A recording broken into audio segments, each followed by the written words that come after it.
Tupac Shakur was a powerful and influential voice in hip-hop, a complex artist known for his revolutionary fervor, poetic vulnerability, and raw talent. His work explored themes of social injustice, poverty, and personal pain, making him a cultural icon whose impact transcends music. The end of Tupac's life came with shocking violence. On September 7, 1996, he was in Las Vegas when he was shot multiple times in a drive-by shooting. He clung to life for 6 days in a hospital before succumbing to his injuries on September 13th at the age of 25. The murder, which occurred just hours after a brawl in a casino lobby, remains one of the most infamous unsolved cases in music history, fueling decades of speculation and theories. There is no public grave for Tupac Shakur. Following his death, his body was cremated. The fate of his ashes has become a part of hip-hop folklore. Members of his group, the Outlaws, famously claimed to have mixed some of his ashes with marijuana and smoked them in a private ceremony. His mother, Afeni Shakur, later had a portion of his ashes scattered in Soweto, South Africa, connecting his legacy to the global struggle for freedom. The absence of a traditional grave has only amplified his mythic status. His final resting place is not a single plot of land, but the memories of millions and the air over a continent that represented a fight he championed. Christopher Wallace, the notorious B.I.G., was the undisputed king of New York, a masterful storyteller with an unparalleled flow. His vivid narratives and charismatic delivery on his debut album, Ready to Die, set a new standard for East Coast hip-hop and cemented his status as one of the greatest rappers of all time. Biggie's death was a tragic echo of his rival Tupac's murder just 6 months prior. On March 9, 1997, while in Los Angeles, he was leaving a music industry party when a vehicle pulled up alongside his SUV. A gunman opened fire, striking the 24-year-old rapper 4 times. He was pronounced dead at a local hospital shortly after. The murder sent a devastating shockwave through the music world, marking the grim climax of the coastal rap feud. His case also remains unsolved. The farewell to Biggie Smalls was a monumental event in his home borough of Brooklyn. After a private funeral attended by music royalty, a procession carried his casket through the streets of his old neighborhood, Bedford-Stuyvesant. Thousands of fans flooded the sidewalks to pay their respects, chanting his name and blasting his music as the hearse passed by. It was a raw and powerful display of community grief, a testament to how deeply he was loved. This public mourning served as a funeral for a generation of hip-hop fans, a final goodbye to the king in the heart of his kingdom. Eric Eazy-E Wright was a transformative figure in music, widely known as the godfather of gangsta rap. As the founder of Ruthless Records and a key member of NWA, his vision and charismatic persona brought the unfiltered reality of West Coast street life to the American mainstream, changing pop culture forever. Eazy-E's death in 1995 was a sudden and sobering event for the hip-hop community. In February of that year, he was hospitalized for what he believed was a respiratory issue. He was soon diagnosed with AIDS. In a courageous move for the time, he publicly announced his illness. Just 1 month after his diagnosis, on March 26, 1995, Eazy-E died from complications of the disease at the age of 30.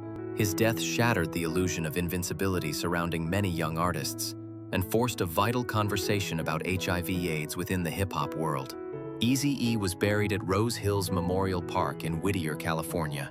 His grave is marked by a flat bronze plaque set in the lawn, inscribed with his birth name, Eric Wright, and his famous moniker. The epitaph reads, "We loved him a lot, but God loved him more."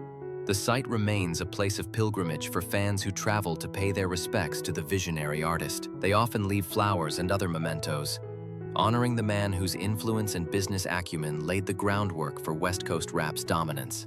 Lamont Coleman, known as Big L, was a lyrical genius from Harlem revered for his masterful punchlines and intricate storytelling. A prominent member of the Diggin' in the Crates crew, he is considered by many lyricism purists to be one of the most skilled MCs of all time, an underground legend whose potential was limitless. Big L's promising career was tragically cut short on February 15, 1999.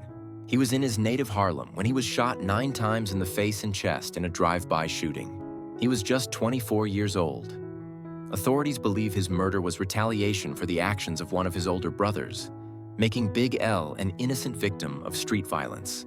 His death was a devastating loss for hip-hop, silencing a voice that was on the cusp of achieving the mainstream recognition his immense talent deserved. Big L is buried at George Washington Memorial Park in Paramus, New Jersey. His final resting place is marked by a headstone that bears his birth name and dates of his life.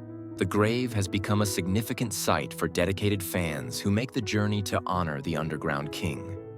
Unfortunately, the original headstone was stolen by a memorabilia seeker, a testament to his cult-like following, and has since been replaced. The location remains a quiet tribute to a wordsmith whose influence on the art of rapping far exceeded his commercial success during his brief but brilliant career. Kirsnick Kari Ball, known as Takeoff, was the foundational member and lyrical anchor of the groundbreaking Atlanta trio, Migos. Celebrated for his intricate triplet flow and composed demeanor, he was often seen as the group's most technically skilled rapper. His contributions were essential to Migos' rise from local mixtape artists to global trendsetters who redefined the sound of modern trap music. The hip-hop world was thrown into mourning on November 1st, 2022, when news broke of Takeoff's death. He was at a private party at a bowling alley in Houston when an argument over a dice game, in which he was not involved, escalated to gunfire. Takeoff, an innocent bystander, was struck by a stray bullet and pronounced dead at the scene. He was only 28 years old. His senseless killing sent a wave of shock and profound grief through the music industry, highlighting the tragic consequences of gun violence. A massive public memorial for Takeoff was held at the State Farm Arena in his hometown of Atlanta, allowing thousands of fans to join his family and friends in celebrating his life. Following the public tribute, he was laid to rest in a private ceremony. While his family has not publicly disclosed the exact location of his burial to protect their privacy, the citywide mourning and the grand scale of his memorial service served as a powerful testament to the quiet superstar's immense impact. Atlanta lost one of its brightest and most beloved young talents, a cornerstone of its modern musical legacy.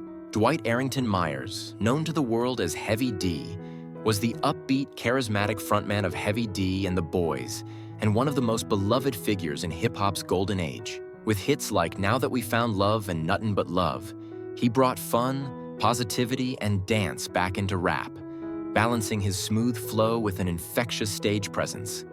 His music and larger-than-life personality made him a crossover star who represented hip-hop with pride and class. On November 8, 2011, Heavy D collapsed outside his Beverly Hills home after returning from a shopping trip. He was rushed to Cedars-Sinai Medical Center, where he was pronounced dead from complications of a pulmonary embolism at the age of 44. His sudden passing shocked the hip-hop world and left fans mourning a man universally known for his kindness, humility, and joyful spirit. Heavy D was laid to rest in his birthplace of Mount Vernon, New York, at Ferncliff Cemetery, the same cemetery where other musical icons like Aaliyah and Thelonious Monk are buried. His funeral was attended by family, friends, and music legends, including Sean Diddy Combs and Usher, who came to pay their respects. His grave, marked in a serene section of the cemetery, remains a site of reflection for fans who remember the overweight lover as a trailblazer who kept hip-hop soulful, positive, and full of love.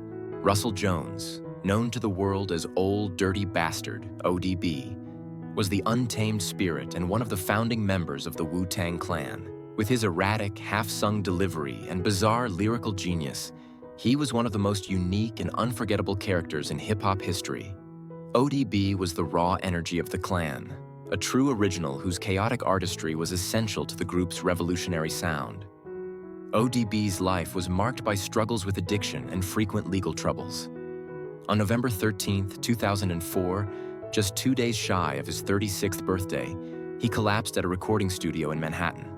Paramedics were unable to revive him. An autopsy later confirmed he died of an accidental drug overdose. His death was a tragic end for a brilliant but troubled artist whose inner demons were as much a part of his public persona as his music. His funeral was held in his hometown of Brooklyn, where the entire Wu-Tang Clan served as pallbearers, giving their brother a final farewell. Old Dirty Bastard is buried at Rosedale and Rose Hill Cemetery in Linden, New Jersey. His grave is marked by a polished black granite headstone that features a picture of him and is inscribed with both his birth name and his famous moniker. The The site is a quiet and dignified tribute, a place of reflection that stands in stark contrast to the wild and chaotic energy he brought to the world. Albert Johnson, better known as Prodigy, was the lyrical force of the legendary Queensbridge duo Mobb Deep. His calm, menacing delivery and vivid, unflinching tales of street life defined the sound of hardcore New York hip-hop in the mid-1990s. Alongside his partner Havoc, he crafted timeless anthems of paranoia and survival that made albums like the infamous cornerstones of the genre. Prodigy battled sickle cell anemia his entire life, a painful genetic disorder he often referenced in his music. In June of 2017, he was hospitalized in Las Vegas for complications related to his condition. On June 20th, while still in the hospital, he was found unresponsive.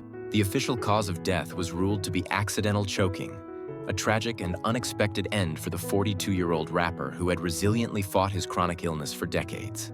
Prodigy's funeral in New York City was a gathering of hip-hop legends, a testament to the immense respect he commanded as a lyricist.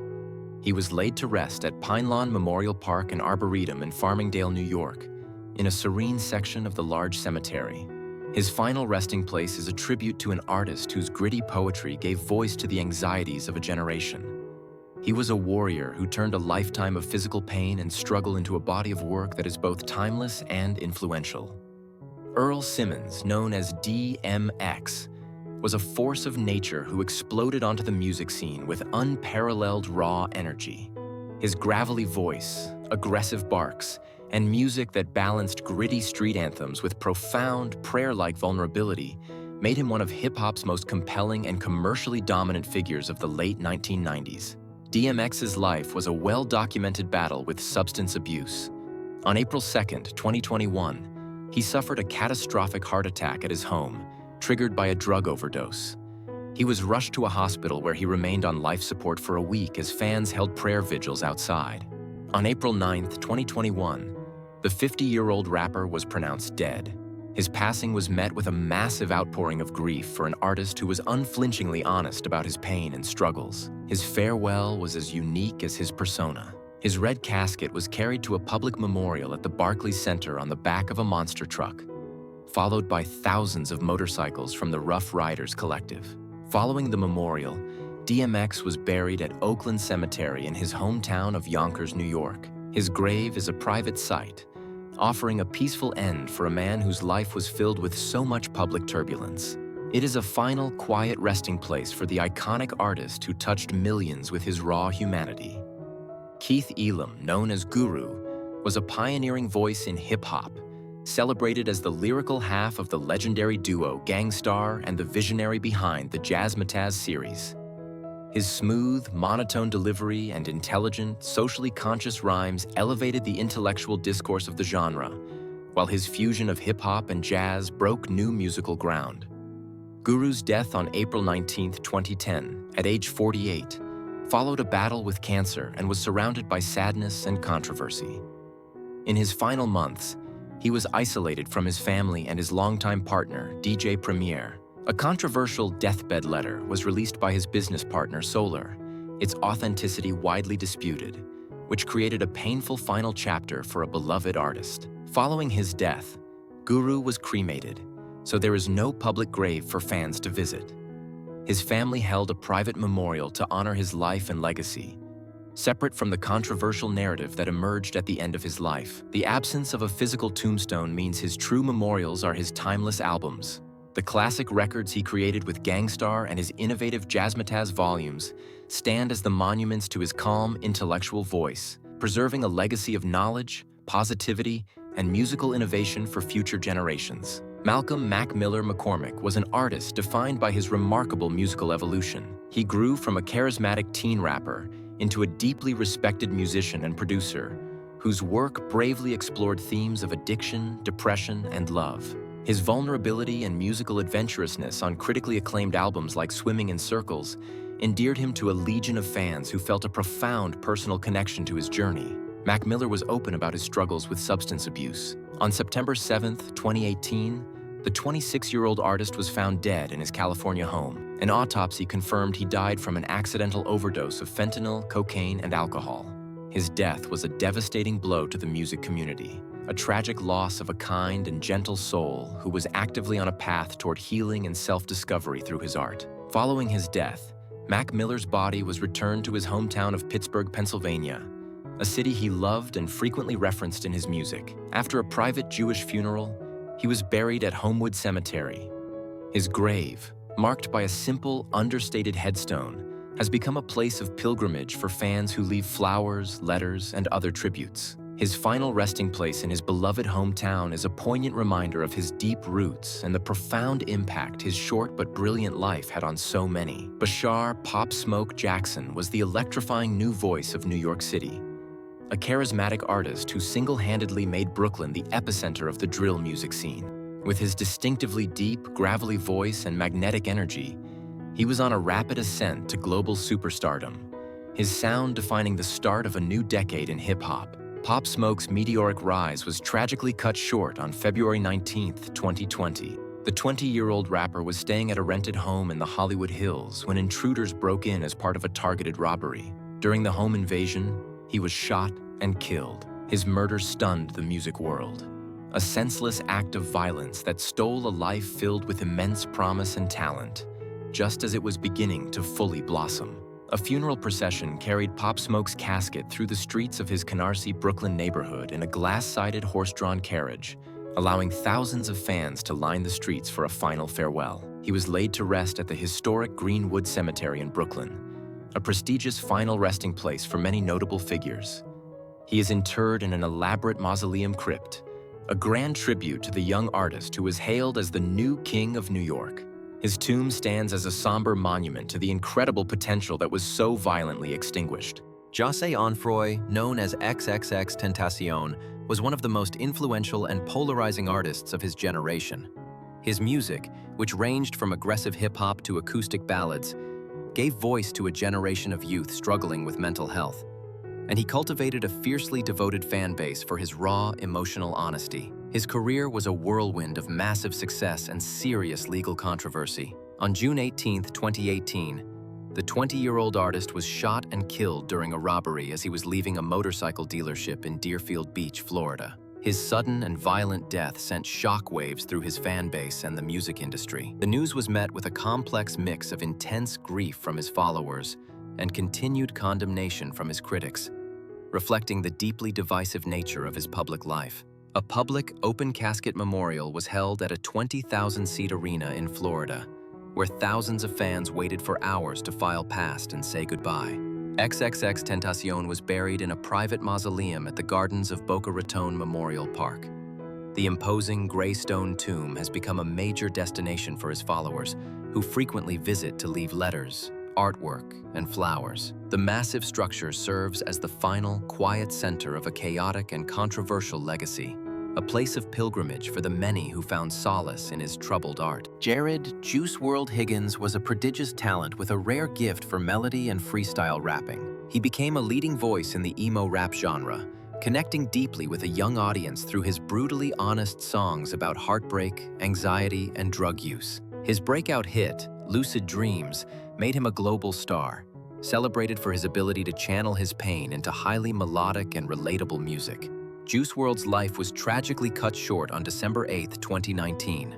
Upon landing at Chicago's Midway Airport, federal agents were waiting to search his private jet. During the search, he suffered a seizure. It was later revealed that he had ingested numerous pills to hide them from the authorities. The 21-year-old was pronounced dead at a nearby hospital from an accidental overdose. He became another heartbreaking casualty of the opioid crisis, a victim of the same struggles he documented so openly in his work. After a private funeral attended by family and close friends, Juice WRLD was buried at Homewood Memorial Gardens in Homewood, Illinois. His family has chosen to keep the specific location of his grave private, allowing them a peaceful place to grieve. In his honor, his mother established the Live Free 999 Fund to help young people struggling with mental health and addiction. While his grave is a private space, his music continues to serve as a public memorial, offering comfort to millions of fans who hear their own pain reflected in his art. Ermias Nipsey Hussle Asghedom was a rapper, entrepreneur, and community leader from South Los Angeles. His mantra, The Marathon Continues was a philosophy of perseverance and economic empowerment. Beyond his Grammy-nominated music, he was a visionary who invested in his Crenshaw neighborhood, creating jobs and inspiring a generation with his commitment to uplifting his community from within. On March 31st, 2019, Nipsey Hussle was shot and killed outside his Marathon clothing store, the very cornerstone of the community he was building. He was 33 years old. His murder was not just the loss of an artist, but the assassination of a leader. The news sent an unprecedented shockwave of grief through Los Angeles and the nation, as people mourned a man who represented hope, progress, and unwavering dedication to his people. The city of Los Angeles honored him with a hero's farewell. His memorial was held at the Staples Center, followed by a 25-mile funeral procession, a final victory lap. Through the streets he had tirelessly worked to improve. Nipsey Hussle was buried at Forest Lawn Memorial Park in Hollywood Hills, a prestigious cemetery reserved for legends. His grave is a place of honor, a tribute to a man whose life was a testament to his own marathon philosophy. It stands as a monument to a legacy that was not about reaching a finish line, but about the impact made during the race.